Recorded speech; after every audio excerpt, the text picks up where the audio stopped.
Thank you so much, thank you so much, thank you so much. कौन कहता है आसमान में सुराख नहीं होता, करने वाला चाहिए, है ना? तो आप सारे लोगों के लिए एक बार जबरदस्त क्लैपिंग होनी चाहिए अपने आप के लिए कि आप यहां पे आए, उसके लिए आपके सम्मान में ताली बजनी चाहिए ताकि पूरे पंजाब को पता चले यहां पे तहलका मचने वाला है। तैयार है? तैयार है? Thank you so much. सबसे पहले मैं शुक्रिया अदा करना चाहूंगा हमारे global diamond director Shri Munish Chopra sir, उनके लिए एक बार जोरदार तालियां जिन्होंने ये पूरा अरेंजमेंट किया। कहते हैं फूल तो खिलते हैं इस चमन में, फूल तो खिलते हैं इस चमन में, शर्त यह है कि बीज को दफन होना होगा, राइट? शर्त यह है कि बीज को दफन होना होगा। और यहाँ पे जितने भी leadership global back diamond director, जितने भी लीडर्स आए हुए फ्रंट रो में बैठे हुए, हर वो योद्धा जिस योद्धा ने अपने आप की कुर्बानी दी है आपका भविष्य बनाने के लिए, इन सारे योद्धाओं के लिए एक बार जबरदस्त क्लैपिंग होनी चाहिए, क्योंकि इन्होंने अपने आज की कुर्बानी दी है आपके आने वाले कल को बनाने के लिए। मुझे लगता है इतनी तालियां कम है, आपकी जगह पे खड़े होके ऑल लीडरशिप जो फ्रंट लीडर है उनके लिए जबरदस्त तालियां होनी चाहिए, ऑल लीडरशिप के लिए जिन्होंने आपके लिए रात दिन मेहनत की है, आपके सपनों को पूरा करने के लिए समयबद्ध है, कटिबद्ध है, ऐसे सारे लीडर्स के लिए थैंक यू सो मच। दोस्तों, नाम है विजय अग्रवाल, बेसिकली बड़ौदा गुजरात में रहता हूं और आज आप सारे लोगों के सामने अपने जीवन का वो एक परिचय देने आया हूं जिस जीवन के परिचय को इस मोदी केयर ने बनाया है, राइट? मैं सबसे पहले मेरे थैंक यू कहना चाहूँगा मेरे मेंटर, मेरे great leader Shri Alpesh Gajjar sir को। मैं चाहूँगा उनके लिए एक बार जोरदार तालियां हो, राइट? और मैं दिल से धन्यवाद कहना चाहूँगा हमारे सारे appliance, Falguni Trivedi ma'am, Dharmesh sir, हमारे great honour, great mentor Shri Samir Modi ji. एक बार जबरदस्त क्लैपिंग उनके लिए भी हो जाए। तो दोस्तों शुरू करते हैं। मेरा नाम है विजय अग्रवाल, बेसिकली मैं बड़ौदा में रहता हूं और पिछले 6-6.25 साल से इस बिज़नेस को दिल, दिमाग और पूरी आत्मा से कर रहा हूं। इस बिज़नेस को शुरू किया था 9 जनवरी 2016 को और इस बिज़नेस को शुरू करने से पहले ऐसा कोई काम नहीं है जो मैंने नहीं किया। आप यहाँ पे सारे लोग पैसा कमाने के लिए आए हैं, हाँ या ना? सारे लोग पैसा कमाने आए हैं। मैं जब इस बिज़नेस में नहीं था तब मेरे पास पैसों की कोई कमी नहीं थी। हाँ, आप लोग पैसा कमाने आए हैं। मैं जब इस बिजनेस में नहीं था तब मेरे पास पैसों की कोई कमी नहीं थी, क्योंकि पैसा था ही नहीं। जनरली आपके पास पैसा होगा तो आपको प्रॉब्लम रहेगी, हाँ या ना? अगर आपके पास जेब में 2000 का नोट पड़ा है तो आप सोचेंगे कि खर्च करूं, सेविंग करूं, क्या कर दूं, क्या नहीं करूं, हाँ या ना? हाँ या ना? तो अपनी हालत प्रेम चोपड़ा के उस डायलॉग की तरह थी कि नंगा नहाएगा क्या और निचोड़ेगा क्या, बराबर है? तो आप यकीन मानिए इस बिजनेस को करने से पहले ऐसा कोई काम नहीं था जो नहीं किया। 10 बाय 10 के आलीशान बंगले में रहा करते थे हम, हाँ बराबर, 10 बाय 10 के आलीशान बंगले में रहा करते थे। 4 व्हीलर के नाम पे हमारे पास एक साइकिल हुआ करती थी और हम उस साइकिल पे बड़ी शान से निकला करते थे तब तक जब तक उस साइकिल के टायर में हवा थी। समझ पा रहे मेरी बात को, राइट? और इस बिजनेस को मतलब मैं आपको बताऊं कि मैं सुबह 4 बजे उठता था, घर घर न्यूज़पेपर डालने जाता था, वहां से सुबह 7 बजे वापस आता था, निरमा कंपनी में जॉब जाता था, निरमा कंपनी से 5:30 बजे घर को आता था, मैं शाम को मेडिकल स्टोर पे जॉब जाता था। सुबह 4 बजे से लेके रात को 11-12 बजे तक काम करने के बाद में मेरे पास आता था 4800 से 4500 से 4800 रुपया, और 4800 रुपया जब मेरे घर पे आता था, मेरे हाथ में आता था, आप यकीन मानिएगा मैं मेरे घर पे ले जाके जब देता था 4,80,000 के बराबर वो अमाउंट होती थी मेरे लिए। 4,80,000 रुपए का, मात्र 4800 रुपए। घर के अंदर सबसे बड़ा हूं मैं, हम 2 भाई बहन, हम 4 भाई बहन है, माता पिता के साथ 6 लोगों की फैमिली है हमारी। और आप यकीन मानिएगा इस बिजनेस को करने का कोई इरादा नहीं था, कोई इरादा नहीं था, और ना ऐसे किसी बिजनेस में इंटरेस्ट। बाहर 5-10% इंटरेस्ट भरने को तैयार है पूरी, वो इससे कभी इस बार इससे ले लिया, अगली बार उससे ले लिया, बराबर 5-10% इंटरेस्ट भरेंगे, पर ऐसे किसी बिजनेस में इंटरेस्ट नहीं लेंगे। क्योंकि ऐसे मेरे पापा हमेशा कहते हैं कि बेटा ऐसा बिजनेस करेंगे तो इज्जत चली जाएगी। मैंने कहा पापा जो चीज है नहीं उसकी चिंता क्यों करनी। एक गरीब आदमी को, एक मिडिल क्लास परिवार को पूरी जिंदगी इस बात की चिंता रहती है कि हम ऐसे किसी बिजनेस में आएंगे तो हमारी इज्जत चली जाएगी। मैंने कहा भैया इज्जत होती हमारे पास तो पैसा भी होता, आया ना, बराबर है। और ये भ्रम है, आप यकीन मानिएगा इस बात को, ये बिल्कुल मिथ्या है। इस दुनिया में जब तुम्हारी जेब में पैसा है तभी लोग पूछते हैं कि तू कैसा है, उससे पहले कोई नहीं पूछने आता कि तू कैसा है, आया ना, आया ना। हमारे गुजराती में कहावत है कि जेनी आंगड़ी में वागे ने इन्हें दुखाओ थाय, जिसकी उंगली में चोट लगती है ना दर्द सिर्फ उसको होता है। पैसे की कीमत उसी को है जो एक एक रुपए को जोड़ जोड़ के चलता है, उसको नहीं होगी जिसको बाप की तरफ से सोने की चम्मच आई हो, आया ना। बाकी है, करियाने वाले का बाकी है। मैंने मेरी जिंदगी में कई सुबह ऐसी देखी है कि सुबह उठने के बाद में चाय बनाने के लिए पड़ोसी का दरवाजा खटखटाना पड़ता था, किसी दिन चाय पत्ती के लिए तो किसी दिन शक्कर के लिए। वो दिन देखे हैं हमने, वो दिन देखे हैं। जिंदगी चल रही थी, मार मचेड़ के चल रही थी, कोई विजन नहीं था, चारों तरफ अंधकार था, कोई इंसान साथ देने को तैयार नहीं था, कोई इंसान राह बताने को तैयार नहीं था। उस समय एक आदमी, मैं निर्मा कंपनी से जॉब को घर जा रहा था, एक आदमी आया, बाइक रोकी और बोला कि विजय तू क्या करता है। मैं उसको पहचानता था थोड़ा थोड़ा, तो बोला विजय तू क्या करता है। मैंने कहा सुबह 4 बजे उठता हूँ, न्यूज़पेपर डालने जाता हूँ, फिर आता हूँ निर्मा कंपनी में जॉब जाता हूँ, फिर आता हूँ मेडिकल पे काम करने जाता हूँ, सुबह 4 बजे से रात को 11 बजे तक काम करता हूँ। तो बोले तुझे पैसा कमाना है। अब मुझे एक बात बताइए, अगर किसी आदमी से पूछा जाए, किसी भूखे आदमी से कि तुझे खाना खाना है, तो वो क्या बोलेगा, क्या बोलेगा, नहीं खाना, बराबर है। उसने सवाल कौन सा पूछा, तुझे पैसा कमाना है। मैंने कहा हाँ कमाना है। तो बोले चल, मेरे को बाइक पे बिठाया उसने और ऐसे ही जबरदस्त सेमिनार में ले जाके बिठा दिया मेरे को, और मैं पीछे खड़ा था, जैसे आप खड़े हैं ना ऐसे मैं पीछे खड़ा था। और इस स्टेज की विडंबना ये है कि इस स्टेज पे जितने लोग आते हैं ना वो लाखों करोड़ों की बात करते हैं, हाँ ना। आप लाखों कमाओगे, आप करोड़ों कमाओगे, आपके घर पे हेलीकॉप्टर आएगा, आपके घर पे मर्सिडीज आएगी, बेंटली ले आओगे, आलीशान बंगला होगा, ये होगा वो होगा, फलाना होगा ढेकाना होगा। और मैं पीछे खड़ा खड़ा हंस रहा था कि कब ये खत्म हो और कब मैं निकलूं, कब ये खत्म हो कब मैं निकलूं। क्योंकि मेरे पापा ने मुझे बचपन से सिखाया, बेटा जिस गांव जाना नहीं उसका रास्ता नहीं पूछते, आया ना। हमारे खानदान में किसी ने लाख कमाया नहीं, करोड़ कमाया नहीं, तो हम कमा नहीं सकते। बाहर लोग क्या डायलॉग मारते हैं कि करेले की बेल में करेला आता है, आया ना, बोलते कि नहीं बोलते कि तेरे बाप ने, एक कहावत मशहूर थी हमारे वहां पे मेरे लिए कि बाप ना मारी मेंढक की बेटा तीरंदाज, बराबर है। बाप ने कभी मेंढक का शिकार नहीं किया और बेटा देख कितनी बड़ी बड़ी बातें करता है, बराबर। तो मैं गया, मैं जैसे ही सेमिनार खत्म हुआ, मेरा दोस्त मुझे बाहर लेकर निकला, बाहर लेकर निकला। जैसे ही बाहर लेकर निकला उसने पूछा कैसा लगा। मैंने कहा जबरदस्त। बोले करेंगे, मैंने कहा नहीं। बोले कैसा लगा, मैंने कहा जबरदस्त। बोले करेंगे, मैंने कहा नहीं। बोले क्यों, मैंने कहा यहां पे सब लाख कमाने की बात करते हैं, मुझे तो 2-3 हजार ही चाहिए। समझ पा रहे मेरी बात को। जब वहां पे लोग बोल रहे थे कि मैं मर्सिडीज आएगी, मैं पीछे खड़ा खड़ा सोच रहा था कि साइकिल पंचर हो जाती है, उस पंचर को जुड़वाने के 5 रुपए नहीं है और ये मर्सिडीज लाने की बात कर रहा है, आया ना। वो बोलता है पार्ट टाइम करके लाखों कमाओगे। मैंने कहा मेरे बाप दादा की जिंदगी निकल गई मजदूरी करते करते, उन्होंने लाख इकट्ठा देखा नहीं है, 4 घंटे में लाख कमाने की बात कर रहा है। जाएगा दिमाग में, जाएगा। बाहर निकले, मेरे दोस्त ने पूछा कैसा लगा, मैंने कहा जबरदस्त। बोले करेंगे, मैंने कहा नहीं। बोले क्यों, मैंने कहा यहाँ तो सब लाखों कमाने की बात करते, तू 2-3 हजार कमाने की बात हो तो कर। बोले नहीं विजय तू लाखों कमाएगा। हमारी अपलाइन क्या बोलते हमको कि तू लाखों कमाएगा। मैंने कहा मेरे को लाख चाहिए ही नहीं।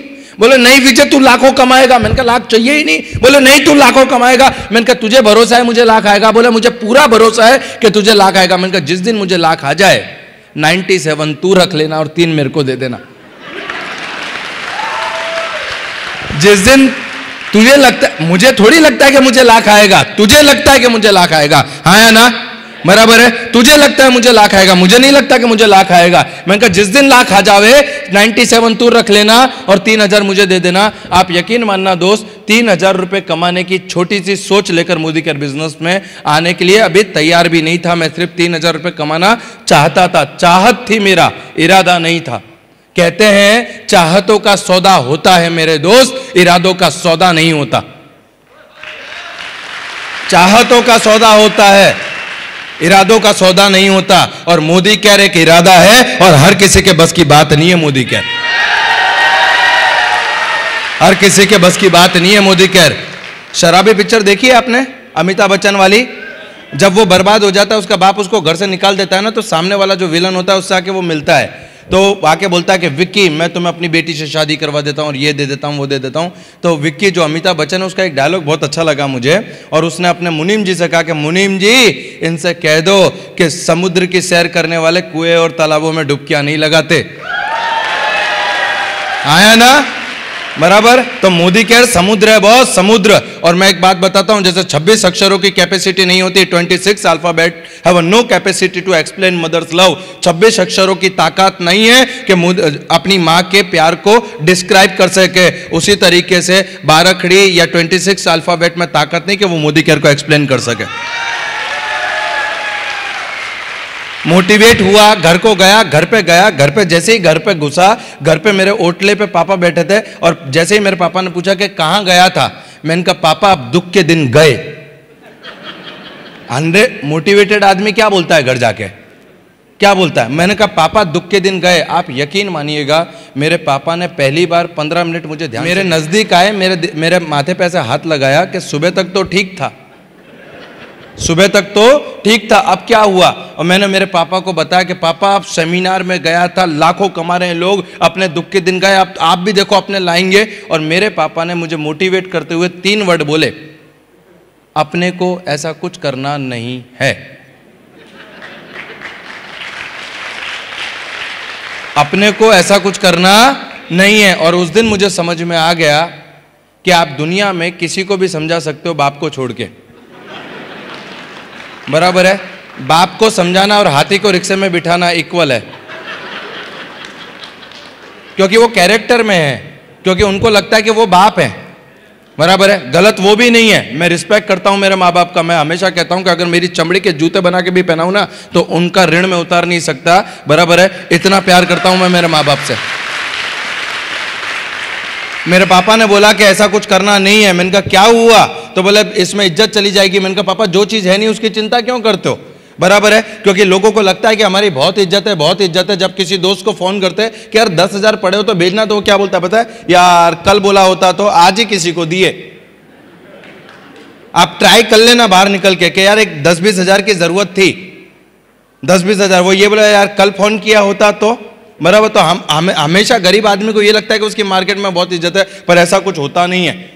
मैं मेरे पापा को बहुत समझाया, पापा ने बोला नहीं अपने तो वही सब चल रहा है, वही चलाओ, और अच्छी नौकरी मिल जाएगी, और अच्छी नौकरी मिल जाएगी, और नौकरी मिल जाएगी। मैंने हजारों लाखों करोड़ों माँ बाप को ये बोलते हुए सुना है कि बेटा तू चढ़ मत, अगर तू सीढ़ियां चढ़ेगा तो गिर जाएगा, अगर तू गिर गया ना तो तेरी मलम पट्टी कराने तुझे दवाखाने भी नहीं लेके जाऊंगा और मारूंगा वो अलग। एक बच्चे के अंदर डर बिठाया जाता है कि वो चढ़ेगा गिरेगा, तो माँ बाप भी उसका साथ नहीं देंगे। हराम बराबर कोई माँ बाप ये बोलता हो कि बेटा तू चढ़, तेरा बाप बैठा है तुझे गिरने नहीं देगा, तेरा बाप बैठा है तुझे गिरने नहीं देगा। आप फीडिंग क्या करते हैं? मेरी फीडिंग भी इस तरीके से हुई। मैंने भी मेरे पापा की बात मानी, नहीं किया मोदी केयर, नहीं किया मोदी केयर। अपॉर्चुनिटी आई थी 2013 में मेरे पास, मैंने नहीं किया। पानी पूरी की लारी चालू करी 2 साल 2.5 साल के बाद में। मेरा जो दोस्त मुझे वहां लेकर गया था, वो एक दिन मेरी पानी पूरी की लारी पे पानी पूरी खाने आया, और मेरी पानी पूरी की लारी पे पानी पूरी खाना है। मैंने बोला कि भैया और क्या चल रहा है? तो बोले यार जबरदस्त चल रहा है, ये नई बाइक मैंने मोदी केयर से ली, ये नई बाइक मैंने मोदी केयर से। मैंने कहा क्यों मजाक करते हो, हम इतने दिन से मेहनत कर रहे हैं, साइकिल नहीं ला पा रहा, नहीं, बराबर है, आप इसकी बात कर रहे हो? तो बोला नहीं मैंने इससे ली। उसने अपना 16,000 का चेक बताया। मैंने कहा 16,000 तो नहीं, पर 4-5 हज़ार रुपया मिल जाएगा क्या? 2.5 साल पहले भी 3,000 के लिए स्ट्रगल कर रहा था, 2.5 साल बाद भी 2015-16 के अंदर भी 2,500-3 हज़ार रुपये कमाने की सोच को लेकर मोदी केयर आया। उसने बोला कि चल तेरे को मिल जाएगा। मुझे थोड़ा विश्वास हुआ कि इसकी बाइक आई तो अपनी साइकिल तो आ जाएगी, नहीं, अगर उसकी बाइक आई है तो मेरी साइकिल तो नहीं आ जाएगी, राइट? मेरे को लेकर आया वो। उसने बोला कि कल फिर से सेमिनार में चलेंगे। मैंने कहा यार तू ही समझा दे, सेमिनार में तो बड़ी बड़ी बातें होती है, अपने दिमाग में नहीं जाती। बोले नहीं कल एक बहुत अच्छे आदमी आने वाले हैं, तू चल। और 9 जनवरी 2016 के दिन वो मेरे को सेमिनार में लेकर आया। मैं सेमिनार की सीट पे बैठा, यहाँ पे लाखों लोग आ रहे थे, फिर वही लाखों करोड़ों की बात चल रही थी, फिर वही लाखों करोड़ों की मर्सिडीज की बात चल रही थी। और उतने में इस स्टेज पे एक लेडीज आई, उसको माइक दिया गया, वो कप कपाते हाथों से ऐसा बोली, राइट, वो कप कपाते हाथों से ऐसा बोली कि मैं इस बिजनेस से 3,000 रुपए कमाई। वो क्या बोली? मैं इस बिजनेस से 3,000 रुपए कमाई। मैं सौगंध खा के बोलता हूं, जैसे डॉक्टर से रिलेट करता है, जो भिखारी होता है वो भिखारी से रिलेट करता है। मैंने कहा कि विजय, अगर ये सब्जी वाली 3,000 कमा सकती है ना, तो तू 3,000 कमा लेगा। मैं आपको सच बता रहा हूं, 3,000 रुपए की सोच को लेकर इस बिजनेस को स्टार्ट किया था मैंने। 3,000 रुपए। मैं गया, फिर घर पे गया, मेरे पापा से मिला, मेरे पापा को मैंने समझाया कि पापा बहुत अच्छा बिजनेस है, एक बार समझ तो लो, एक बार समझ तो लो। तो उन्होंने मेरे को यह बोला कि मैं तेरा बाप हूं, तू मेरा बाप नहीं है। मैं तेरा बाप हूं, तू मेरा बाप नहीं है। तुझसे ज्यादा दिवाली मैंने देखी है और धूप में ऐसे ही सफेद नहीं किए। मुझे एक बात बताओ, सफेदी का और सफलता का क्या लेना देना? अगर एक आदमी पैदा होता है तो मरता है ना, पर जितने बड़े बुजुर्ग हैं वो हमें ये सिखाते हैं ऐसे ही सफेद नहीं किए। मैंने कहा सफेद किए नहीं किए वो छोड़ दो, सफलता क्या पाई वो बताओ, यस और नो। तो मैंने मेरे पापा को बोला कि पापा आप समझो ये बिजनेस बहुत अच्छा है, बहुत अच्छा है, बहुत अच्छा है। और हर माँ बाप के पास एक इमोशनल हथियार रहता है, हर फैमिली के पास एक इमोशनल हथियार रहता है, और मेरे पापा बाप के पास भी वो इमोशनल हथियार था। मैंने बहुत समझाने के बाद बहुत ट्राई किया, लगभग रात को 12:30 1 बज गए। 1 बजे जब कहते हैं ना कि व्हेन यू आर्ग्यूमेंट, जब आपका आर्ग्यूमेंट एंड होने आता है, तब उन्होंने ऐसे 2 उंगली रखी, 2 उंगली। अगर मोदी केयर चाहिए तो बाप नहीं, बाप चाहिए तो मोदी केयर नहीं। और आप यकीन मानना, मैं हमेशा कहता हूं, मेरे हर सेमिनार में मैं कहता हूं कि आपको बाहर की दुनिया बाद में जीतनी है, पहले अंदर की दुनिया को जीतना है। अगर आप अंदर की दुनिया से हारे हुए हो तो बाहर की दुनिया में आपको कोई जिता नहीं सकता। आपको अंदर की दुनिया को जीतना है। मेरे अंदर द्वंद्व चल रहा था, मेरे अंदर युद्ध चल रहा था कि किसकी मानूं। इस बाप को बचाने के लिए, इस फैमिली को बचाने के लिए अगर आज मैंने ये कड़वा डिसीजन नहीं लिया तो इसकी कीमत मेरी पीढ़ियों को भुगतनी पड़ेगी। अगर इन्होंने कुछ किया होता तो मुझे कीमत नहीं चुकानी पड़ती, अगर मैं कुछ नहीं करूंगा तो मेरी आने वाली पीढ़ियां कीमत चुकाएंगी। ये बात मुझे उस दिन समझ में आई, और यकीन मानिए 1 सेकंड में मैंने डिसीजन लिया कि मेरे को मोदी केयर करना है। मुझे नहीं पता मेरे दोस्त कि आप सफलता की क्या कीमत चुकाओगे। इस दुनिया में आलू प्याज फ्री में नहीं मिलता, आलू प्याज फ्री में नहीं मिलता, उसकी भी कीमत है। आप सफलता लेने निकले हो, कीमत चुकानी पड़ेगी आपको। आप सफलता लेने निकले हो, आलू प्याज फ्री में नहीं मिलता, आप सफलता लेने निकले हो, कीमत चुकानी पड़ेगी। और मैं सौगंध खा के बोलता हूं, उस दिन मैंने डिसीजन लिया कि मैं मोदी केयर करूंगा। मेरे पापा ने बोला आज से तू मेरा बेटा नहीं, मैं तेरा बाप नहीं। मैं सुबह में उठा, मेरी मम्मी ने मुझे समझाया कि बेटा पापा है तेरे, गलत थोड़ी समझाएंगे। मैंने कहा मैं भी तो यही बोल रहा हूं कि मैं भी उनका बेटा हूं, मैं भी गलत थोड़ी समझाऊंगा। एक बार समझ तो ले, एक बार देख तो ले, एक बार इसको अंडरस्टैंड तो कर ले, बराबर है। तो बोले नहीं बेटा वो तेरे बाप है। मैंने कहा मम्मी 5 साल दे दो मेरे को, 5 साल। 5 साल ये मत पूछना कि बेटा तूने खाया नहीं खाया, सोया नहीं सोया, तू आएगा नहीं आएगा। 5 साल ये समझ लेना तुम्हारा बेटा अमेरिका में गया है पैसा कमाने के लिए। 5 साल तक मत पूछना। 5 साल के बाद में सुबह का नाश्ता, दोपहर का खाना और शाम का घूमना साथ में करेंगे, पर 5 साल दे दो कैरियर बनाने के लिए, 5 साल दे दो। और आप यकीन मानना 5 साल, 9 जनवरी 2016 को ये बिजनेस स्टार्ट किया। 5 साल मांगे। मुझे आज भी उन बुद्धिजीवियों को समझ में नहीं आता जिनको जिंदगी को समझने में 4 दिन नहीं लगते। वो 4 दिन में ये बिजनेस का रिपोर्ट कार्ड बना के देते, ये चलेगा और नहीं चलेगा। मुझे आज भी नहीं समझ में आता। और लोग उनकी बात सुन के बिजनेस छोड़ देते, जिनके घर में उनकी वाइफ नहीं सुनती, उनकी बात सोच के हम बिजनेस छोड़ देते। जिनके घर में उनकी खुद की वाइफ नहीं सुनती, बराबर है, उनकी बातों को सुन के हम बिजनेस छोड़ देते हैं। हम इस बिजनेस को अंडरस्टैंड में, अरे गलती उनकी नहीं है कि वो बना रहे हैं, गलती हमारी है कि हम बन रहे हैं। गलती उनकी नहीं है, गलती उनकी नहीं है, वो उनका काम शिद्दत से कर रहे हैं, हमें हमारा काम शिद्दत से करना है। आया ना, बराबर। सिंपल मुझे इतना समझ में आता है। मैंने मम्मी को बोला 5 साल दे दे, आप यकीन मानोगे बॉस, आपको शायद जान के ताज्जुब होगा, 1.5 साल तक मैंने और मेरे पापा ने एक दूसरे से बात नहीं की। सुबह 8 बजे निकल जाता था घर से, रात को 2-2 बजे घर पे आता था। मुझे नहीं पता कि आप लोग 2 दिन बात करते कि नहीं करते। बॉस अकेले में बैठ के रोया करता था कि जिस बापा की जिंदगी को, जिनको अच्छी जिंदगी देने के लिए, जिस माँ बाप को सुख शांति समृद्धि देने के लिए मैं इतनी मेहनत कर रहा हूं, वही मेरे जज्बात, मेरी फीलिंग को नहीं समझ पा रहे। वो मेरे से रूस के बैठे, मेरे से गुस्सा होके बैठे। 1.5 साल लगातार मेरे फादर ने मुझसे बात नहीं की। अगर मैं खाने बैठा हूं तो वो खाने नहीं बैठेंगे, वो खाने बैठा हूं तो मैं खाने नहीं बैठूंगा। मैं रात को 2 बजे घर में तब घुसता था जब वो सो जाते थे। हर रोज एक आदमी मेरे माँ बाप को समझाने के लिए रोज शाम को घर पे आता था कि बाबूलाल जी तुम्हारा लड़का देखो किस धंधे में है, देखो किस धंधे में। हर रोज, मतलब उसके बच्चों की उसको नहीं पड़ी, पर उसको बाबूलाल जी के लड़के की पड़ी है, जो मोदी केयर में आने से पहले उसको नहीं पड़ी थी, इस बिजनेस में आने से पहले। अच्छा, ऐसे आप उसको फोन करके बोलोगे भैया आपको डेमो बताना आना, तो वो आपको टाइम नहीं देगा, पर आपको समझाने के लिए वो खुद की रिक्शा लेके, आपका टाइम लेके आपके घर पे आके समझा के जाएगा कि मोदी केयर क्यों नहीं करना। रोज, हर रोज। मेरी मम्मी ने बोला कि बेटा देख, वो ताऊ जी आए थे, वो मामा जी आए थे, वो फलाने आए थे, वो ढेकाने आए थे, और सब बोल रहे हैं कि ये धंधा करने लायक नहीं है। सब सलाह दे के जा रहे कि ये धंधा करने लायक नहीं है। आप खाली उनको बोलो कि 6 महीने का राशन भरवा दे, मेरा बेटा वही करेगा जो आप कहोगे।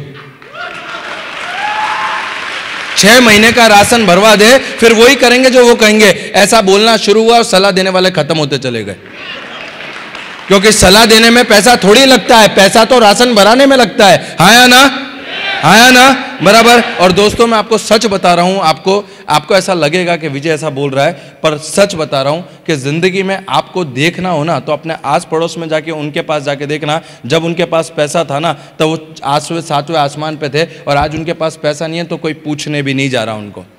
कड़वी हकीकत बता रहा हूं मैं आपको, कड़वी हकीकत है ये, और ये हकीकत है। मुझसे पूछो क्या होती है प्रॉब्लम। मेरे फादर का एक्सीडेंट हुआ था, मेरे पापा सब्जी की लारी लगाते थे, उनका एक्सीडेंट हुआ था, एक पैर 3 जगह से टूटा था। मैं मेडिकल स्टोर पे जॉब कर रहा था। मैं जैसे ही रात को 12 साढ़े 12 बजे घर पे पहुंचा, मुझे पता चला मोदी केयर में आने से पहले कि मुझे पता चला कि उनका एक्सीडेंट हो गया है। मैं हॉस्पिटल पहुंचा, भरी बरसात में रिक्शा के अंदर, उस टाइम पे एम्बुलेंस का भी पैसा लगता था, भरी बरसात में रिक्शा के अंदर मेरे पापा को एक हॉस्पिटल से दूसरे हॉस्पिटल, दूसरे हॉस्पिटल से तीसरे हॉस्पिटल, जहाँ पे भी जाते थे 1 लाख का पैकेज, 80,000 का पैकेज, 1.5 लाख का पैकेज। एक रिश्तेदार नहीं आया कि जिसने आके जेब में से 5 रुपये भी निकाल के दिए हो। खबर पूछने भी कोई नहीं आया था, क्योंकि उनको पता था कि जाएंगे तो जेब में से 1,500 निकाल के देना पड़ेगा। और उस दिन समझ में आया कि दोस्त, अगर तेरी जिंदगी में तुझे आगे बढ़ना है, अगर तुझे जिंदगी में कुछ करना है, अपनी गरीबी का ढिंडोरा लेके लोगों के सामने भीख मांगता हुआ नहीं घूमना है ना। अपनी गरीबी का ढिंडोरा लेके, अरे मैं गरीब हूं मुझे 10,000 दे दो, अरे मेरी बहन की शादी है मुझे 25,000 दे दो, तो बेटा जिंदगी में अपने दम पे कुछ करने का ठान। और मैं आपको कसम बोल रहा हूं, 15% इंटरेस्ट पे, ब्याज पे, 15% महीना इंटरेस्ट पे। हमारे वहाँ भरवाड़ होते हैं, भरवाड़ जो दूध का धंधा करते हैं, उनसे पैसा लेकर आया था मैं, 50,000 रुपया। और वो 50,000 का 3,85,000 रुपया मैंने भरा है, ब्याज का ब्याज, ब्याज का ब्याज, उसका ब्याज। चोट कितनी गहरी है ना, वो आपको पता भी नहीं है। लोगों को लगता है कि यार आज आपको ये फूल, ये मालाएं, ये हार, ये सर्टिफिकेट, ये ट्रॉफी, ये कंधे पे उठाना सब दिख रहा है, बराबर है। आपने वो काली रात नहीं देखी जिसको मैंने गुजारा है। आपने वो काली रात नहीं देखी जब डॉक्टरों के सामने हाथ जोड़ने पड़ते थे ना कि साहब ड्रेसिंग तो कर दो, 200 रुपये ड्रेसिंग के, वो भी नहीं हुआ करते थे हमारे पास उस समय। उसके बाद में मैंने काम करना शुरू किया, और इनकी सलाह मानूंगा मैं। जब मैंने मोदी केयर स्टार्ट किया ना, तो मेरी सोसाइटी में जहां हम रहते थे, स्लम एरिया था, वहां पे हर जो 2-4 दोस्त थे, उन्होंने अपने बच्चों को यह कहना शुरू कर दिया था कि तू कुछ भी बन जाना, तू इसके साथ मत रहना, बराबर। मेरी हालत ऐसी थी जैसे मैंने कोई अल-कायदा संगठन ज्वाइन कर लिया हो और मुझे आतंकवादी घोषित कर दिया हो ना, ऐसी।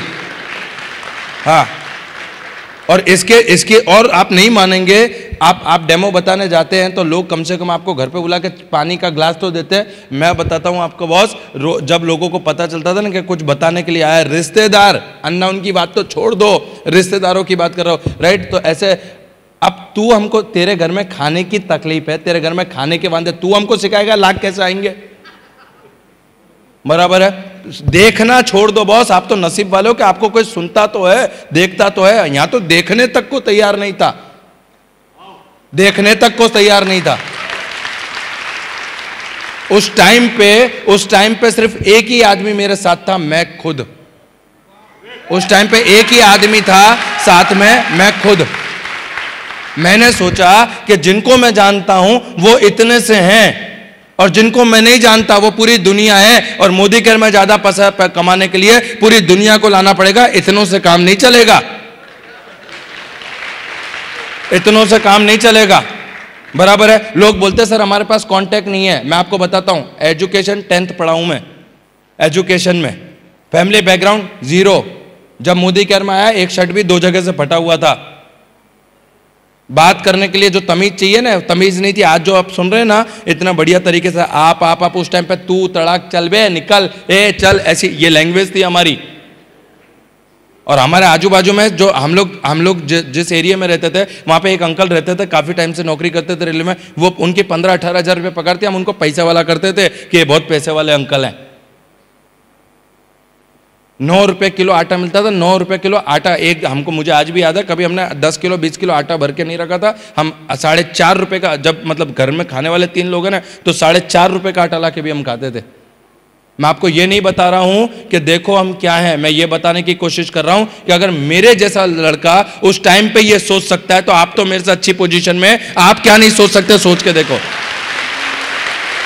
आप तो मेरे से अच्छी पोजीशन में। जब गया घर पे, जब समझाया नहीं माने, रिश्तेदार नहीं माने, तब न्यूज़पेपर में ऐड देने लगा कि आओ काम करो पैसा कमाओ, आओ काम करो पैसा कमाओ। आपकी अपलाइन ने आपसे कहा कि सपोर्ट करूंगा? आपकी अपलाइन ने आपसे कहा कि नहीं सपोर्ट करूंगा? हाँ या ना? हाँ या ना? मेरी अपलाइन ने भी मुझसे सेम कहा कि मैं तुझे सपोर्ट करूंगा।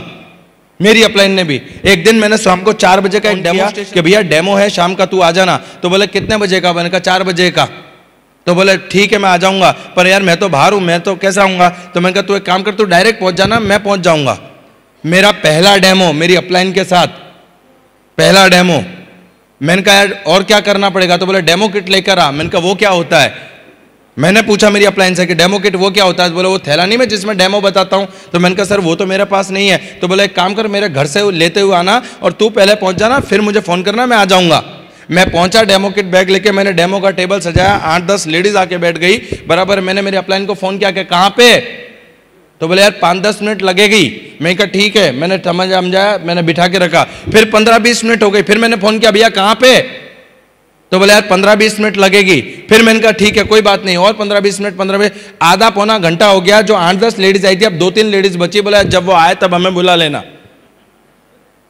आधे पौने घंटे के बाद में मैंने उसको फोन किया फिर से, और मुझे अंदर ही अंदर गुस्सा आने लगा, अंदर ही अंदर मैं चिड़चिड़ा होने लगा। मैंने कहा देख यार तुझे आना है तो आ, तुझे नहीं आना तो ना बोल। यार ये 8-10 लेडीज को बुला के रखा था, सब चली गई, अब 2 ही बची है, क्या करूं मैं?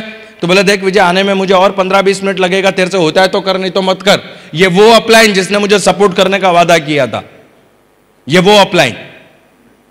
बोलते हैं जो लेडीज आई मुझसे बोला कि यार विजय भाई आप जैसा हो वैसा कर दो। बोलते ना मरता क्या ना करता। मैंने 2 ग्लास उठाए, दोनों ग्लास में पानी भरा, एक में लाइजोल डाला, एक में स्टेरिक्लिन। मैंने कहा देखो बैक्टीरिया मर गए। मैंने कहा देखो बैक्टीरिया मर गए। डॉन को पता है रिवॉल्वर में गोलियां नहीं थी। डेमो आता या नहीं आता किसको पता? मेरे को। सामने वाले को पता था क्या? नहीं। डॉन को पता है रिवॉल्वर में गोलियां नहीं थी। मैंने 2 ग्लास उठाए और मैंने एक में लाइजोल एक में स्टेरिक्लिन डाला। मैंने कहा देखो बैक्टीरिया मर गए। जैसे आपने ताली बजाई उनने भी बजाई। 4 स्टेरिक्लिन के ऑर्डर आए। स्टेरिक्लिन के ऑर्डर लेकर मैं नीचे उतरा। जैसे ही अपार्टमेंट के नीचे उतरा, थोड़ी दूर पे चाय की टपरी पे मेरा दोस्त चाय पी रहा था, जो मेरा अपलाइन था। मेरे को अब जिसको आपको देख के गुस्सा आ रहा हो, मतलब तलवार हो और 2 टुकड़े करने का मन करे, ऐसी AK-47 दियो तो उतार दूं सारी की सारी उसमें। इतना गुस्सा आ रहा था। और मैं आप अंदर ही अंदर डिसीजन ले लिया, आप करना नहीं है। मेरा बाप बोलता था ये बेवकूफ़ बनाते, सच में ये बेवकूफ़ बनाते, कोई सपोर्ट वपोर्ट होता नहीं है, ये सब फालतू के काम है। और मैं गया, मैं उसके, वो चाय पी रहा था, मैं गया उसके पास और मैंने उसकी जो डेमो किट थी, मैंने कहा ये पकड़ तेरी लंका। मैंने कहा ये पकड़ तेरी लंका। उसने भी मुझे स्माइल दी प्यार से। और उसने मुझसे 2 सवाल पूछे। सवाल नंबर 1, चाय पिएगा? अब मैं हूं बनिया, मैंने कहा काम तो इसके साथ करना नहीं, चाय क्यों छोड़नी। मैंने कहा काम तो इसके साथ करना नहीं, कम से कम चाय क्यों छोड़नी। उसने चाय का ग्लास मेरे हाथ में रखा और चाय का ग्लास मेरे हाथ में रखने के बाद उसने मेरे से दूसरा सवाल पूछा कि विजय, अगर आज मैं आता तो क्या तू करता? मैंने कहा नहीं, आता तो तू करता, मैं क्यों करूंगा, बराबर है। और आप यकीन मानिए उसने मुझे बोला कि मैं इसीलिए नहीं आया, मैं पौने घंटे से नीचे खड़ा हूं, मैं चाहता था कि तू खुद करे, मैं चाहता था कि तू खुद करे। और उस दिन मुझे समझ में आया कि यार धंधा मेरा है, पैसा मेरे को कमाना है, सपने मेरे हैं और काम करने अपलाइन आएगा। पैसा किसको कमाना? मेरे को। आगे किसको बढ़ना? मेरे को। माँ बाप को सुखी किसको करना? मेरे को अच्छी जिंदगी किसको देनी? मेरे को। परिवार का नाम किसको बड़ा करना? मेरे को। मेरे माँ बाप को वो जाहो जलाली वाली जिंदगी किसको देनी? मेरे को। और काम करने अपलाइन आएगा, ये तो ऐसी बात हो गई बच्चे मैंने पैदा किए, पड़ोसी पालने आएगा, आया ना। और आप यकीन मानिएगा दोस्त, आज वो दिन है और आज का दिन है, मैंने आज तक मेरे अपलाइन को ना किसी डेमो में बुलाया, ना किसी प्लान में बुलाया। और इसी का कारण है कि एक पाउच बेचने वाला आज आपके सामने सूट बूट में विजय अग्रवाल बन के खड़ा हो गया।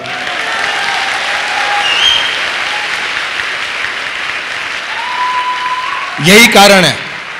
शहीद आजम भगत सिंह का एक बहुत अच्छा मुझे एक सेंटेंस लगता है कि जिंदगी तो अपने दम पर जी जाती है गालिब, जिंदगी तो अपने दम पर जी जाती है गालिब, दूसरों के कंधों पे तो सिर्फ जनाजे उठते हैं, दूसरों के कंधों पे तो सिर्फ जनाजे उठते हैं। और आप यकीन मानिएगा बॉस, आज मुझे करीब 6.25 साल हो गए।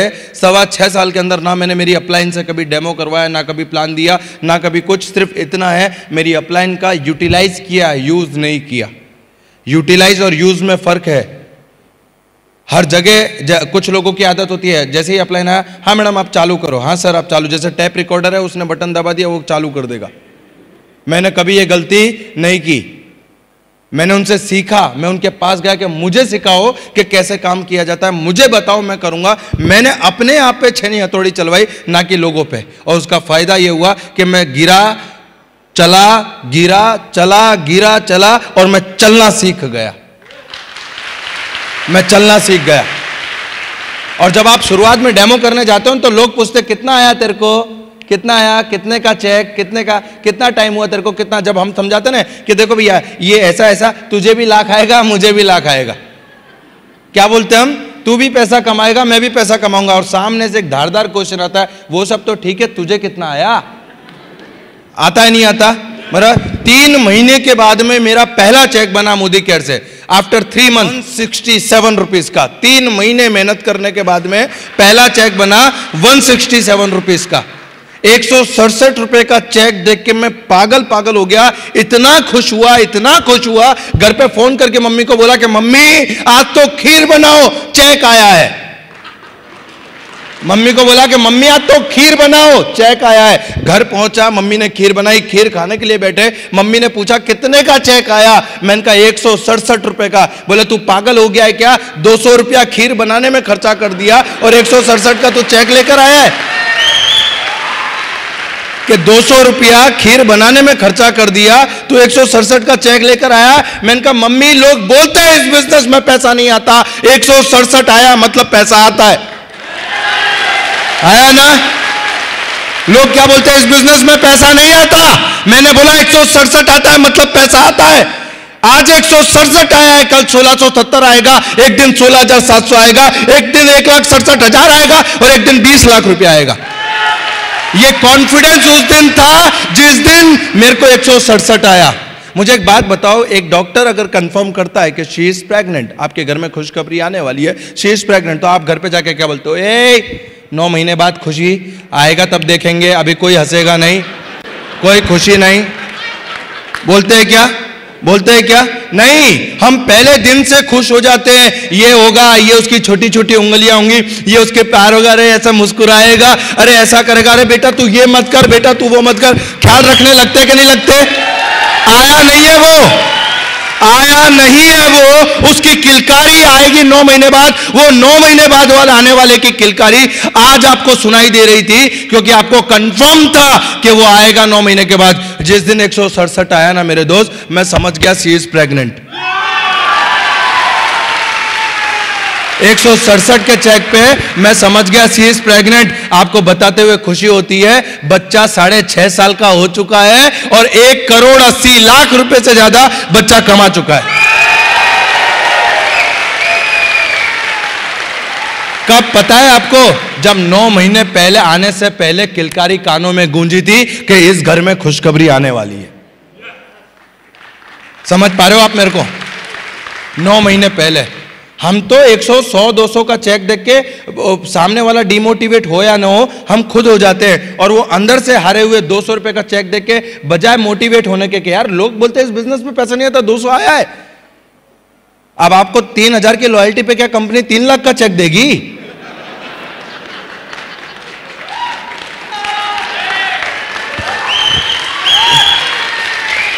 हाँ, मार्केट में जाके वही सबसे ज्यादा बात करता है जो 3,000 की लॉयल्टी भी टुकड़े टुकड़े में करता है। बोले 6 महीने से लॉयल्टी करी, पैसा नहीं आ रहा। हाँ है ना, बराबर है। अरे टर्नओवर का पैसा आता है मेरे दोस्त। पानी पूरी बेचता था तब 10 रुपए की 6 पानी पूरी बेचता था, 100 रुपए का धंधा करता था तब 20 रुपया मुनाफा या 30 रुपया मुनाफा होता था। 3,000 रुपए की लॉयल्टी में आपको घर का सामान दे दिया और क्या बच्चे की जान लोगे? हाँ है ना, राइट। और आप यकीन मानना 167 रुपए के चेक से शुरू किया था। मोदी केयर से हाईएस्ट पे आउट है विजय अग्रवाल का 6.5 लाख रुपया महीना, 6,42,000। आज भी याद है कि 200 रुपए की साइकिल खरीदने के लिए, मात्र 200 रुपए की साइकिल खरीदने के लिए घर का सिलेंडर बेचा था मैंने।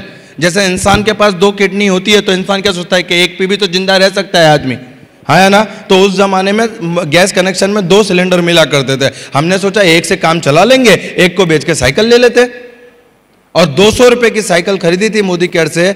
मुझे बताते हुए गर्व होता है कि मोदी केयर से सबसे पहली गाड़ी खरीदी 7.5 लाख रुपए की grand i10 with in 1 year. जब गाड़ी खरीदने के लिए गया तो शोरूम वाले के पास एंटर हुआ। अब जैसे ही आप शोरूम में जाते हो ना गाड़ी कार खरीदने के लिए, तो आपका स्वागत ऐसे करते हैं जैसे घर पे जमाई आया हो। हाँ जी, क्या लेंगे? ठंडा पानी, गरम, ये वो, फलाना आइस टी, फलाना टी, कोल्ड कॉफी। पूछते कि नहीं पूछते? ऐसे पूछते कि जैसे घर पे जमाई आया हो। मैं वैसे भी शाहरुख खान जैसा दिखता हूं, है ना। अरे भैया मेरी माँ की नजरों से देखो, मैं आपको शाहरुख खान से कम नहीं लगूंगा। मैं जैसे ही शोरूम में गया, मेरे को कोई पूछने वाला खड़ा नहीं था वहां पे। उनको लगा ये नौकरी मांगने आया है।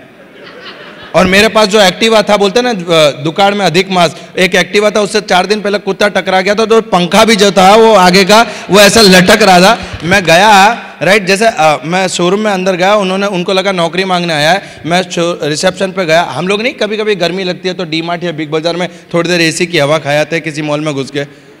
बराबर, देखो आप हंस रहे हो, मतलब जाते तो आप भी हो यार। तो मैं गया, मैंने जाके पूछा कि भैया बताओ, राइट। तो उन्होंने बोला भाई साहब क्या चाहिए? बोला कार। मैंने कहा कार खरीदनी है। तो उनको लगा ये टाइम पास करने आया, तो मेरे को कोने पे सोफा था वहाँ बिठा दिया। और थोड़ी देर बाद में एक, जैसे हमारी टीम में कोई नया नहीं जुड़ता तो हम बोलते तू डेमो कर, मैं देखता हूँ, तू डेमो। तो वहाँ पे भी कोई नया जुड़ा था, राइट, हुंडई में। तो उसने बोला कि जा, इसको लेनी बेनी तो है नहीं, ये टाइम पास करना है, तो ले जाके। वो आया मेरे पास और उसने आके मुझसे पूछा कि हाँ भाई साहब क्या चाहिए? मैंने कहा आप क्या बेचते हो? तो बोला कार। मैंने कहा कार लेनी है। तो उसने मेरे से सवाल किया कि कौन सी कार लेनी है? तो मैंने कहा ग्रैंड i10 टॉप मॉडल लेना है। उसने दूसरा सवाल पूछा कि सर आपका बजट क्या है? अब जब ये सर आपका टक ठीक था, ये बजट जो है ना, जब आप इसको हिंदी में करेंगे ना, तो इसका सीधा मतलब होता है आपकी औकात कितनी है। अगर आप बजट को शुद्ध हिंदी में, आपकी औकात या आपकी जेब कितनी है। और ये सवाल मुझसे उस दिन नहीं पूछा गया था, जब चप्पल खरीदने जाते हैं तब भी पूछा जाता है कितने तक की बताऊं। कपड़े खरीदने जाते हैं तब भी पूछते हैं कितने तक की बताऊं, आया ना। हर जगह पे हर व्यक्ति हमसे हमारी औकात पूछता है और हम हंसते थे, 200 वाली बता दो भैया, 200 वाली, आया ना। यस और नो, बराबर। आप नहीं मानेंगे, उसको उसका ये सवाल मेरे दिल पे कांटे की तरह चुभा। उसने पूछा कि सर आपका बजट कितना है? मैंने कहा ग्रैंड आई10 टॉप मॉडल की कीमत कितनी? तो बोला 7,38,000। मैंने बैग में से चेक बुक निकाली, चेक फाड़ के उसको दे दिया। उसका तीसरा सवाल था कि सर आप करते क्या हो? मैंने कहा भैया पूछ मत, नहीं तो नौकरी छोड़नी पड़ेगी। मैंने कहा भैया पूछ मत, नहीं तो नौकरी छोड़नी पड़ेगी। और आपको बताऊं, मैं फोन किया कि मम्मी पापा को यहाँ फलानी जगह पे भेज दो, मलार पॉइंट पे भेज दो। तो मम्मी को ये नहीं बताया, गाड़ी ली और मम्मी पापा को उठा रही है कि जाओ जाओ वो फंस गया लगता है। मैं तो पहले ही बोल रही थी कि ये सब नहीं करना, जाओ उसको छुड़ा लाओ, कोई छोड़ नहीं रहा होगा। ये शब्द है मेरी मम्मी के। मेरे पापा डरते डरते आए और जब वो चाबी देने के लिए ऐसा आता है ना, तो मैंने उसको बोला कि मैं मालिक नहीं हूं, मैं नौकर हूं, सेठ अभी आ रहे हैं। मैं नौकर हूं, सेठ अभी आ रहे हैं। आप यकीन मानना दोस्त, आप यकीन मानना, जब मेरे पापा आए उनका स्वागत हुआ, उनको वेलकम ड्रिंक दिया गया और उनको बोला सर ये आपकी गाड़ी। और जब उनको चाबी के साथ फोटो खिंचवाया गया ना उनका, तो आप यकीन मानना उनकी आंखों में आंसू थे। और 36 की छाती 72 की थी। 36 की छाती 72 की थी, आंखों में आंसू थे। और उस दिन मुझे लगा कि मोदी केयर वसूल हो गया मेरा। उस दिन पहली बार लगा मुझे कि मोदी केयर वसूल हो गया मेरा। आप यकीन मानना, मैं हमेशा बोलते हैं, लोग बोलते हैं जैसे श्राद्ध में कुत्ते को खाना खिलाते, कौवे को खाना खिलाते। मुझे नहीं पता मेरे दोस्त कि उस कुत्ते और कौवे को खिलाया कौवा खाना मेरे पूर्वजों या मेरे माँ बाप तक पहुंचेगा नहीं पहुंचेगा। पर अगर जिंदगी में जीते जी माँ बाप को धरती पे स्वर्ग मिलता है तो मैं मर मर के मोदी केयर करने को तैयार हूं। मर मर के मोदी केयर करने को तैयार हूं, क्योंकि मेरे माँ बाप से बड़ा मोटिवेशन मेरे लिए इस दुनिया में कोई नहीं है। उन्होंने पूरी जिंदगी, बॉस, उन्होंने पूरी जिंदगी अपने पेट को पट्टा बांध के हमको खाना खिलाया। आज मेरी बारी आई अपने पेट पे पट्टा बांध के उनकी जिंदगी को अच्छा बनाने की। जो लोग रोज समझाने आते थे, राइट, अब पलड़ा पलट गया और अब लोग बोलने आते हैं कि बाबूलाल जी आपका लड़का किस धंधे में है। देखो शब्द वही है। पहले आते थे कि बाबूलाल जी आपका लड़का किस धंधे में देखो, और अब आते अरे बाबूलाल जी आपका लड़का किस धंधे में देखो। आज लोग एक दूसरे को एग्जाम्पल देते हैं हमारी सोसाइटी में कि यार कुछ भी कर, इसके जैसा बन, औलाद देना तो इसकी जैसी दे। समझ पा रहे आप बात को? पर आपको लगता है कि ये रातों रात हो जाता है। रातों रात नहीं होता सर। 6 साल लगा दिए, पूरी दिल, पूरी आत्मा, पूरे एंथुजियाज्म के साथ। बहरा बन गया, बहरा, नहीं सुना किसी का। एक कुआं था, कुएं के अंदर 10-15 मेंढक घुस गए। सारे के सारे मेंढक बाहर निकलने की कोशिश कर रहे थे, कोई मेंढक बाहर नहीं निकल पाया। और सारे ऊपर जो मेंढक थे उन्होंने बोला अब ये कुएं के मेंढक मर जाएंगे। थोड़ी देर बाद फिर जंप लगाया, एक ने फिर जंप लगाया और 8वीं 10वीं बार वो मेंढक बाहर आ गया। सारे मेंढक इकट्ठे हो गए कि यार तू बाहर कैसे आ गया? तो मेंढक की माँ आई और उसने बोला ये बहरा है। तो दुनिया में बहरा बन जाने में फायदा है। जो ज्यादा, एक बात बताओ आपको, अंधे का एक्सीडेंट नहीं होता, बहरे को आप गाली नहीं दे सकते और पागल को आप दुखी नहीं कर सकते। मैंने मेरी पूरी जिंदगी में अंधे का एक्सीडेंट होते हुए आज तक नहीं देखा। आपने देखा क्या? एक्सीडेंट किसका होता है? जिसको दिखता है। तो ऐसे बहुत सारे हैं बाहर जिनको दिखता है, और यही है मोदी केयर। पहली गाड़ी 7.5 लाख की आई10 खरीदी, दूसरी गाड़ी खरीदी 12.5 लाख की एस क्रॉस। आज जिस गाड़ी में चल रहा हूं वो 22 लाख रुपए की MG Hector top model Modi care से।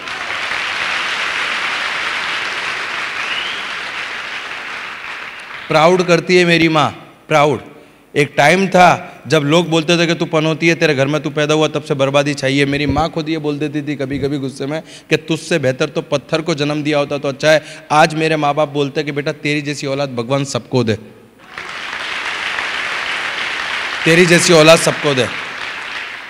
आज हिंदुस्तान के अंदर मैं, मेरे माँ बाप के, हमारे खानदान के अंदर पहला आदमी हूँ जिसने 8 इंटरनेशनल एयरपोर्ट देखे हैं, 8 के माध्यम से किए। 8 1,80,00,000 रुपए से ज्यादा मोदी केयर से पैसा कमा चुका हूं, स्टिल कंटिन्यू।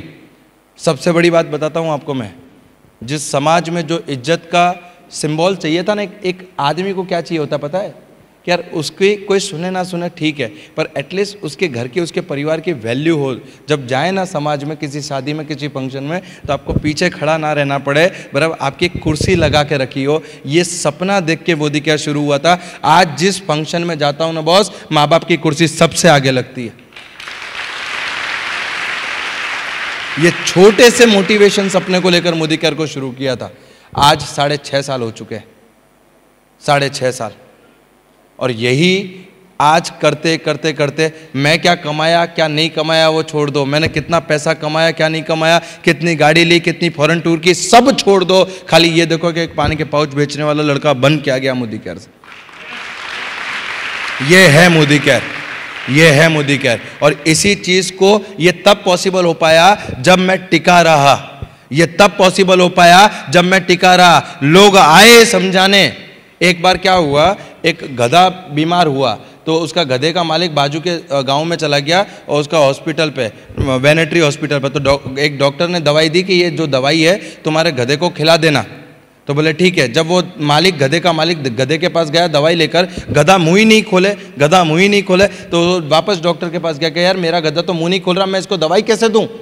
तो बोले कुछ मत कर, गधे का थोड़ा सा मुंह खोल, उसमें एक पाइप फंसा दे, पाइप में गोली रख दे और फूंक मार, गधा गोली खा जाएगा। हाँ के ना, बराबर है। वो उसने बिल्कुल वैसा किया, पाइप लगाई, गोली रखी, जैसे ही वो फूंक मारता उससे पहले गधे ने फूंक मार दी। तो जो गोली गधे को खानी थी वो गोली हम खाते हैं। और ऐसा ही हमारे साथ होता है। हम उसको जाके समझाने जाते हैं कि मोदी केयर क्यों करना चाहिए, और वो हमें समझाता है मोदी केयर क्यों नहीं करना चाहिए। हाँ के ना, बराबर है। और तकलीफ इस बात की नहीं है कि हम उसे समझाने में निष्फल हुए, तकलीफ इस बात की है कि हम उसको समझ के आते हैं। क्यों पता है? वो हमें इसलिए समझाने में सफल होता है क्योंकि हम अंदर का युद्ध हारे हुए हैं। हमें आज भी इस बात का बिलीफ नहीं रहा कि हम इस बिजनेस में से लाखों कमाएंगे। हमें आज भी भले ही ताली बजाएं, भले ही मोटिवेट हो, चाहे कुछ भी हो, पर अंदर की आत्मा से ये पूछो, क्या आपको लगता है आप इसमें से पैसा कमाओगे? वो तो आएंगे, वो आएंगे, उनका काम है आपको गिराना, राइट। आपका काम है आपको खड़े रहना, स्टेबल।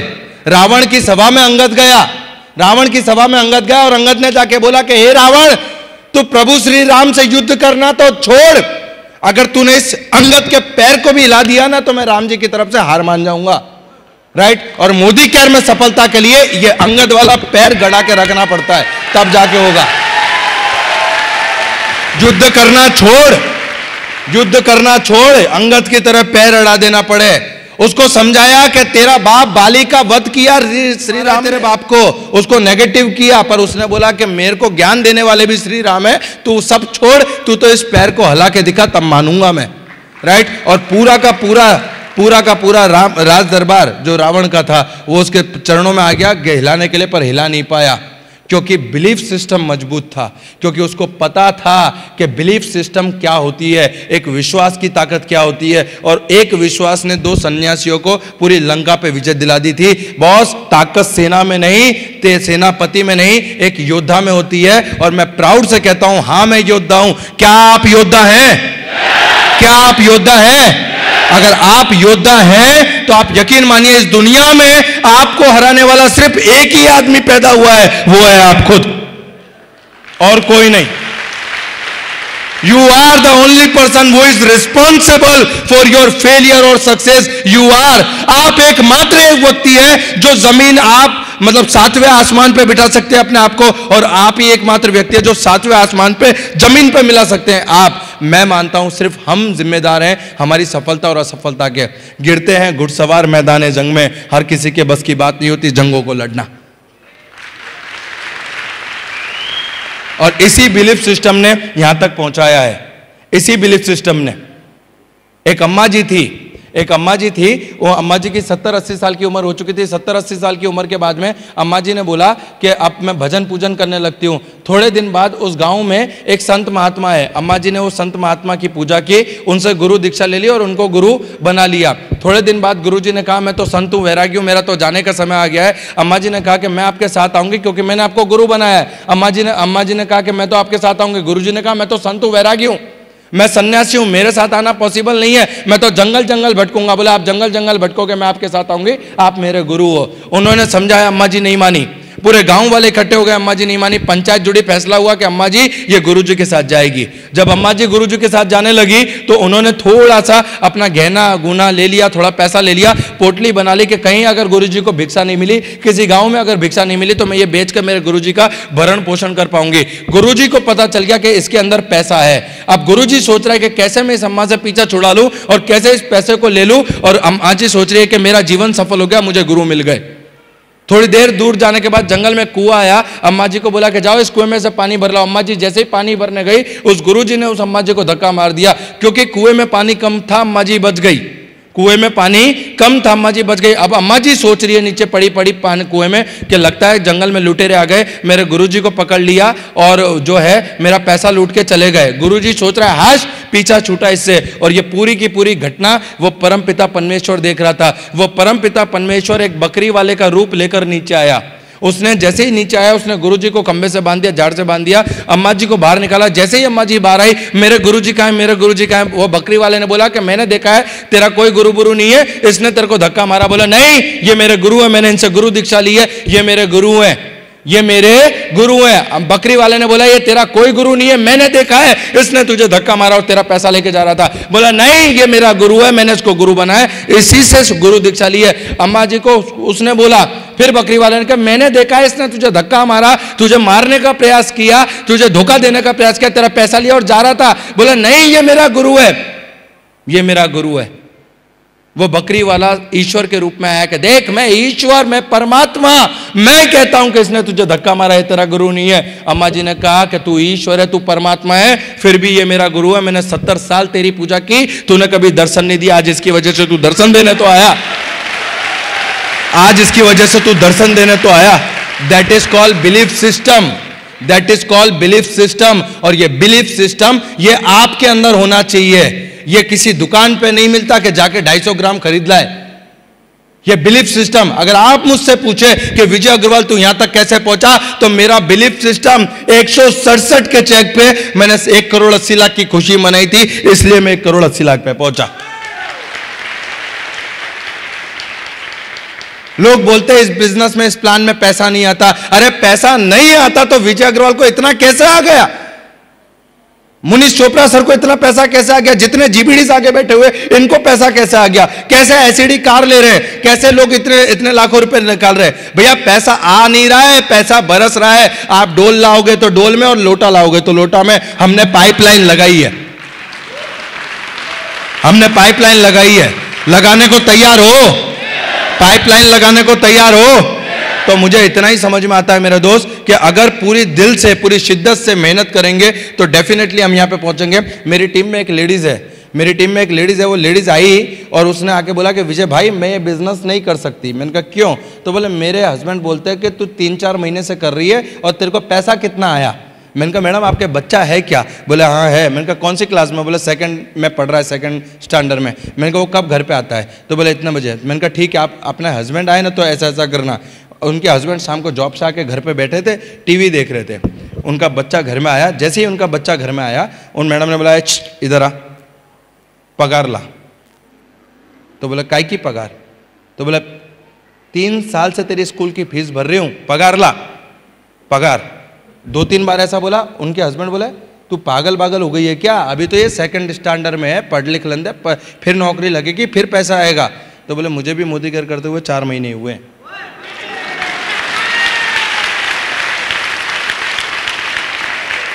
आप समझ रहे बात को? दोहरा रवैया, दोहरा। वहां 25 साल वेट करेंगे, मार मार के पढ़ाएंगे, तो कैसे मार मचड़ के पढ़ाएंगे। 25 साल वेट करेंगे 15-20 हजार की नौकरी के लिए, और यहां लाखों की बात इनको रातों रात चाहिए, रातों रात। अगर रातों रात आती है ना दोस्त, तो 135 करोड़ में से एक भी गरीब नहीं होता,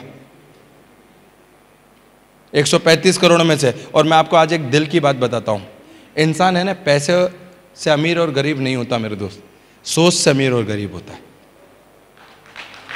पैसों से अमीर और गरीब नहीं होता, सोच से अमीर और गरीब होता है। और थैंक्स टू मोदी केयर बराबर, जिसने हमारी सोच को इतना बड़ा कर दिया। और इसीलिए हम कहते हैं कि सोच बदलो, खुद को बदलो, दुनिया बदलो। एक बार मेरे साथ रिपीट करेंगे, सोच को बदलो, खुद को बदलो। जगह पे खड़े होकर इसको रिपीट करेंगे जोश के साथ।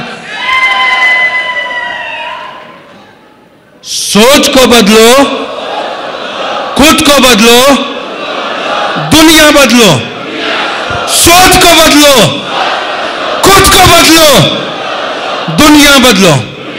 Wish you all the best. जय हिंद, जय Modi care. Thank you so much. Wish all the best. Thank you so much. Thank you.